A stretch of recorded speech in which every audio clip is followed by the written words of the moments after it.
Genesis 33 is the emotional, long-awaited reunion between Jacob and Esau. After 20 years of fear, labor, and wrestling with God, Jacob finally comes face to face with his brother. The chapter shows us that God can change hearts, and that reconciliation is possible, even where betrayal once ruled. Jacob lifted his eyes and saw Esau coming with 400 men, and he immediately prepared himself. He arranged his family, the maidservants and their children first, then Leah and her children, and finally Rachel and Joseph at the back, where they would be safest. Jacob himself went forward to meet Esau, and he bowed 7 times as he approached, a gesture of deep humility and submission. But what Jacob expected to be a moment of vengeance turned into a moment of mercy. Esau ran to meet Jacob, embraced him, threw his arms around his neck, and kissed him. They wept together.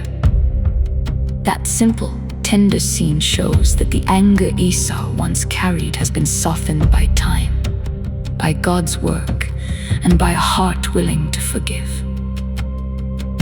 Jacob then introduces Esau to his wives and children, calling them the ones God has graciously given to your servant. Esau admires them, and then sees the massive caravan of animals Jacob had sent ahead as a gift. Over 500 goats, sheep, camels, cows, and donkeys. Esau, perhaps out of politeness or genuine fullness of heart, says, "I have plenty, my brother. Keep what you have for yourself." Jacob insists, however, that Esau take the gifts, saying, "To see your face is like seeing the face of God.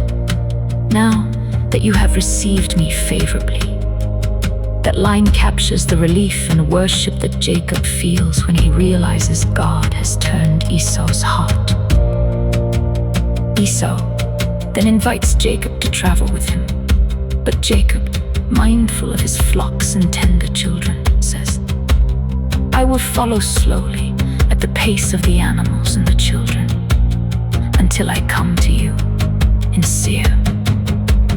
Esau departs toward his land, and Jacob eventually goes to Succoth and then to Shechem, moving onward into the land God had promised.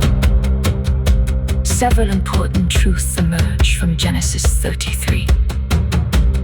God can change even the hardest hearts. Esau, who once wanted to kill Jacob, now hugs him and weeps with him. Humility softens offense. Jacob's 7 bows and his willingness to submit show that pride does not have to reign in broken relationships. Not all forgiveness leads to full reunion. Esau and Jacob reconcile emotionally, but they part ways and never truly live in full unity again. This reminds us that healing and reunion are not always the same. For you and me, this chapter invites us to ask, have I let fear about the past lock me in isolation? Or am I willing to meet someone face to face with humility and trust in God's peace? Genesis 33 reminds us that God can bring you into an encounter where the brother you once ran from now meets you with open arms.